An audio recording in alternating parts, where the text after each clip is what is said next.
Okay, so I've got the power brake bleeder from Motive Products on this 2017 Buick Verano. Has a soft pedal. The pedal's pretty nasty. Okay, so what I'm trying to show here is this is how I have it connected, and other people may do it different ways. And what I've done is I've modified this Motive Products power bleeder so that I don't use the plunger. It's just in the lock position, and I've connected a hose to it, an air hose to it, with this very low PSI regulator with a very low PSI gauge on there. Okay, so I can adjust my pressure in minute increments. Okay, and so anytime you pressurize something like this, before you disconnect it, you have to depressurize it slowly like this. Okay, this type of, if you heard that or not, this type of regulator will bleed off the air pressure as you lower it. Okay, so let's look at some other details about this. I've taken off all 4 tires and wheels. Okay, all right, all 4 tires and wheels are off because you need to bleed all 4 of them. I've got a clear tube and a container to put the extra brake fluid in each time I bleed a wheel. Now, I power bled the wheels out before I did the ABS modulating procedure, and I'm going to show that in just a minute, to make sure that all the brake fluid that's in the system is new and clean and everything is perfect. No problems. So I've got the key on. I have a battery charger connected to it. It's just a CTEC 8 amp battery charger. Okay, battery's in good shape.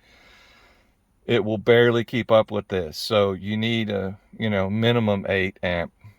10 or 12 amp battery charger would be much better. So I've got my Autel MaxiCheck connected to it right now. And I went through the menus to get to the automated brake bleed, and I'll do that right now. Let me go back to the main menu. Okay, so this is how I go through this on this MaxiCheck. It has an ABS SRS position. So select that, go to USA, go to GM, and then it'll read the computer, and then you'll have to scroll to, I think, position number, number 2 is the VIN number, 8 digit. I think it's H or something, but that's what it looks like. Pick your year model. This is a passenger car. It's a Buick, so that's number 1. We'll scroll down to number 4. This is a Verano, okay? All right. And then it'll do all that. And so we're going to go to the electronic brake control module, okay? Go from there.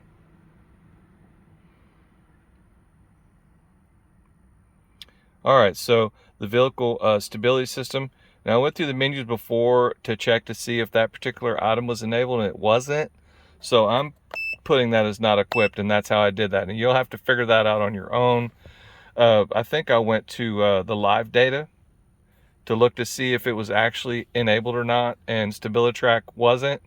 So I don't know if that has something to do with the features on this car or not, but it doesn't have a button or anything for StabiliTrack. All right, so from here I went to active test, and that's position number 5. And then you'll go down to automated brake bleed, okay? And you can go through each solenoid and the motor and all that, and you can mess with all that if you want. This is just how I did it. I had a nasty spongy brake pedal. I replaced the master cylinder, bled everything out. It was still in bad shape. So this is what we do here. You perform base brake bleed procedure on all 4 wheels. Follow the service manual equipment manufacturer instructions. So what the service manufacturer instructions are going to be is you connect the brake pressure bleeder to it. You don't exceed a certain PSI, which 12 to 15 PSI is general. I don't go over that. You don't want to blow things up, okay? And of course it tells you, if you're a moron and you don't understand how things are going, that we were working on the pressurized brake fluid system. So safety glasses or whatever you need to do to keep it from getting in your face. So let's go to the next one. All right. So now it starts to do the ABS. And so it wants to apply the brake pedal. And you apply the brake pedal, then you can feel the ABS module activating. Then you release the brake pedal. And that's it.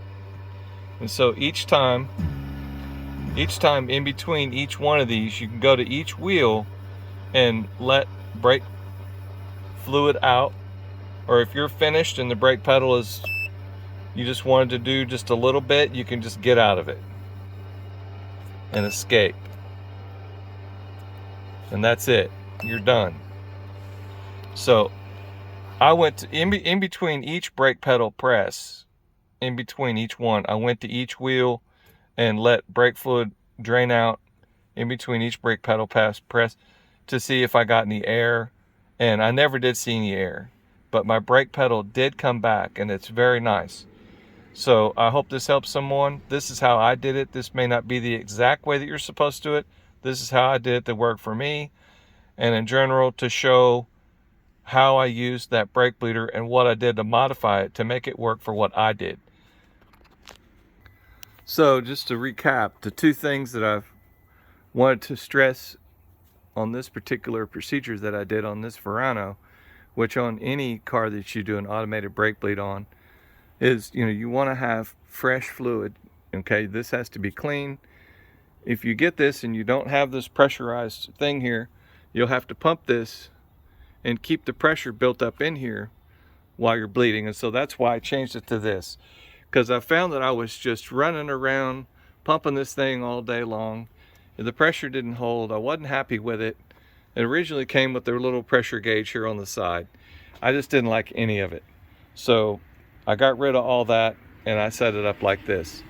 Now, this particular Motive Products kit that I got off Amazon, it came with that cap that fit on the GM cars. So I hope this helps someone. If you have any questions or comments, please leave me some questions and comments about this. Give me a thumbs up. Please subscribe. Y'all have a good day.